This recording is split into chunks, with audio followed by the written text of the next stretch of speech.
I first became excited about racing driving watching the French Grand Prix in 1979. The wheel-banging action between Gilles Villeneuve and René Arnoux is probably one of the best Formula One races there's ever been. Later in that year, I became aware of Alan Jones, who was an extremely tough racing driver with a massive amount of talent, and he became my racing hero.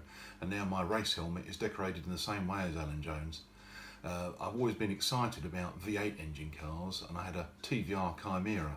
I took that on a track day and got very excited when I performed much better than many of the other people, albeit they were all novice drivers. And later, a few years after that, I bought a Mustang, initially as a road car, as my daily driver, but I started doing a track day with that with the Mustang Owners Club, and after that I found out how good I was at driving that, so I thought, actually this is quite fun. I organised several other track days with some friends of mine with their Mustangs, and after a few years of that I began modifying the car, improving the brakes and the suspension, and I started applying Formula One design techniques to it. I fitted skirts to it, aerodynamic skirts, of the same type that Alan Jones had on his Williams FW07 Formula One car, which is my dream car to drive one day. Thanks, Rush. And after several years of doing track days with the Mustang, I became a bit disillusioned with it. So then I began trying to find out about sprinting, which is a way of taking a car on track with a lot less danger than track days.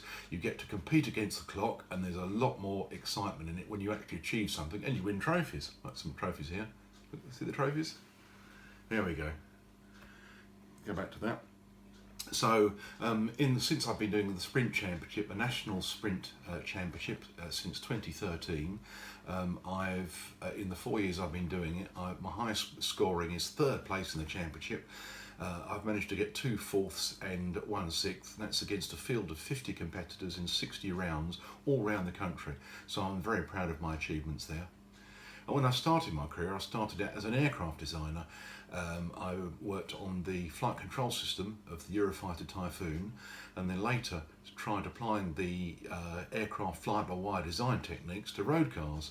I contacted Patrick Head, the chief engineer of the Williams Formula One team, and asked him if we could use some of these design techniques on Formula One cars. And we discussed the Williams FW14 that had failures in 1991 due to electronic issues, and we discussed the ideas of applying multiple dissimilar sensors, which then got used on the FW14B that Nigel Mansell won the 1992 World Championship with. So I'm very proud of my contribution to that.